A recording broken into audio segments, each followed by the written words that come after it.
Hola, en esta video clase vamos a ver la búsqueda de responsabilidades que hacen los peritajes de matronería. ¿Ya? Vamos a ver dos temas importantes que son las conclusiones del informe pericial y la determinación de responsabilidades, que si bien es un proceso que puede ser un poco extenuante, ¿cierto? Y un poco implicar algún tipo de emocionalidad, debe ser desde el punto de vista de la concretación de eventos, ¿cierto?, lo más juicioso posible. Es importante destacar, ¿cierto?, que el informe pericial debe tener conclusiones. ¿Ya? Estas conclusiones las va a emitir, ¿cierto?, el perito a través de todas las acciones que hizo durante la investigación y que deben ser constatadas, ¿cierto?, analizadas y tener, ¿cierto?, un acompañamiento argumentativo, es decir, que esté claro, ¿cierto?, que por qué falló, ¿cierto?, el proceso y en el punto de quiebre, qué falló ahí, y esa base argumentativa te la da, ¿cierto?, los conocimientos de la ciencia a la cual uno está haciendo énfasis, ¿cierto? En este caso, la matronería y los ámbitos de la ginecología, la obstetricia, la neonatología. Dentro de la determinación de las responsabilidades, ¿cierto? Nosotros tenemos tres ámbitos que ya conocemos, de los cuales no somos lejanos, que son la impericia, la imprudencia y la negligencia, ¿cierto? Y en ese sentido es que el informe pericial va a ir a buscar, ¿cierto? Y todo el proceso anterior, ¿cierto? Donde nosotros vimos la investigación, la prueba pericial y el informe, ¿cierto? El informe finalmente va a ser el resumen de los otros dos eventos, ¿cierto? Pero lo que va a ir a visualizar es estas tres áreas: la impericia, la imprudencia y la negligencia. ¿Ya? Básicamente y rápidamente para no agotarnos, ¿cierto? Porque son temas que igual nosotros de alguna manera ya estamos familiarizados, ¿cierto? La impericia es la falta total o parcial de conocimientos técnicos. ¿Ya? Hay una inexpertise, ¿cierto? Una ineptitud en el desempeño del profesional que lleva a tener un mal resultado, un procedimiento al cual no estamos adecuados, ¿cierto? Al que no estamos preparados, que es primera vez que se hace y no se hace con la supervisión suficiente, etcétera, ¿cierto?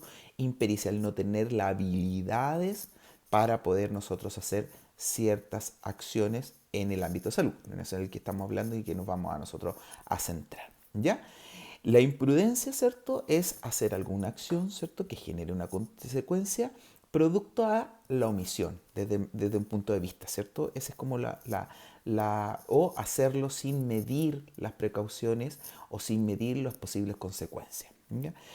Una de las cosas que más se da, ¿cierto?, y que ha estado mucho en boga en algún minuto, es como las salidas de los turnos. Si no, voy a la esquina, voy a comprar. Si tus pacientes quedan a cargo de quién, quién es el responsable, esas cosas podrían llevar, ¿cierto?, a ser imprudentes. ¿Ya? Y la negligencia, ¿cierto? Ya esto está por sobre, ¿cierto?, en la ética profesional, ¿cierto? Es un principio que supera el incumplimiento de las acciones y el deber ser del profesional y hace una acción sabiendo que están malas, ¿cierto? Hace una acción que sabiendo que no deberíamos hacerla, ¿ya? Y ahí genera un daño y probablemente irreparable para este proceso de atención. Inicialmente, y cuando partieron todo este tema de la revisión de los procesos de salud y la judicialización de los procesos de salud, se basó solo en una primera teoría.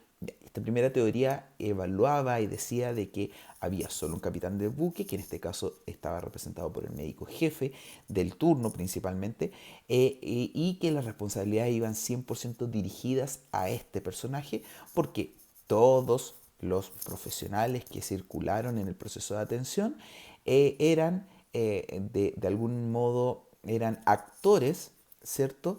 Actores secundarios de la responsabilidad que tenía el médico jefe como actor primario. ¿Ya?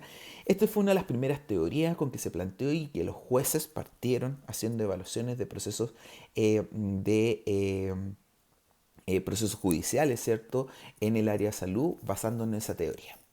Actualmente estamos basados en una segunda teoría, donde todos los que están dentro de un acto de salud, ¿cierto?, tienen cierto deber, cierto responsabilidad dentro del acto médico, ¿cierto?, y de la vigilancia de que el acto médico se haga de manera responsable, ¿ya? Es decir, que cada uno de los profesionales de la salud puede ser responsable de la impericia, la imprudencia o la negligencia con que se actuó en el hecho o en el juicio mandatado por el juez, ¿cierto? Al cual usted está investigando. Entonces, la determinación de las responsabilidades va directamente relacionado con el resultado de daño, ¿ya? Hubo una asfixia perinatal, hubo un desgarro de cuarto grado, hubo un óbito fetal, etcétera, ¿cierto? Cualquiera de esas cosas que nosotros conocemos. Mi área más de expertise es el área obstétrica, por lo tanto, en general los ejemplos los voy a relacionar a esa área, ¿cierto?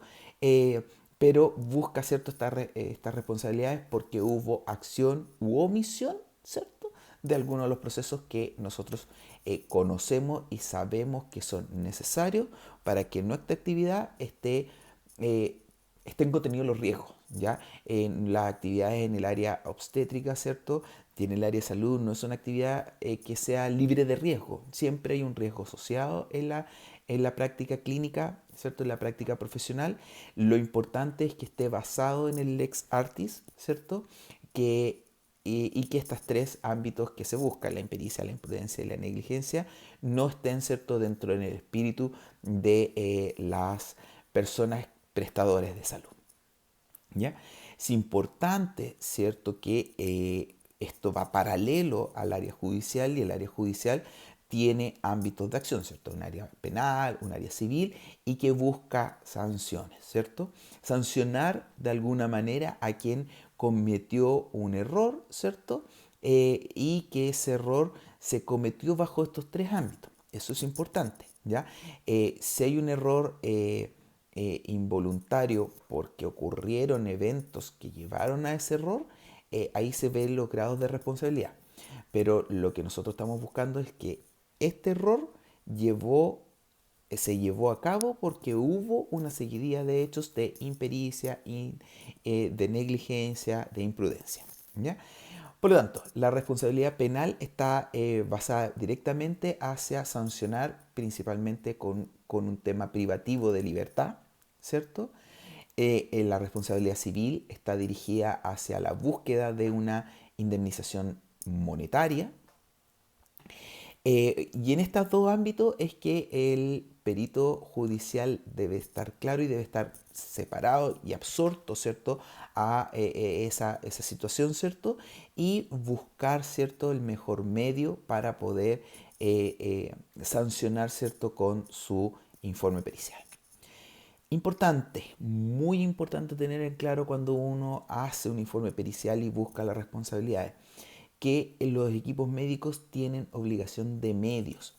Es decir, que ellos tienen, nosotros tenemos, ¿cierto?, todas las habilidades para poder prestar una atención de salud que genere un buen resultado, ¿cierto? Pero no podemos asegurar el resultado, que eso es importante, ¿ya? Por lo tanto, nosotros no tenemos una obligación de resultados, ¿ya? No pueden obligarnos a tener un resultado óptimo.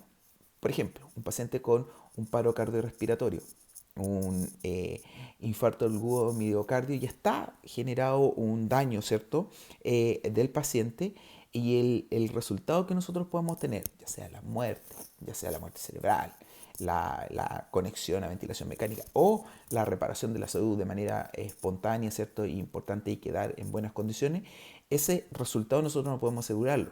Pero sí tenemos la obligación de medios, es decir, hacer todas las cosas que nosotros podemos hacer para evidentemente lograr que tengamos un óptimo resultado en este usuario.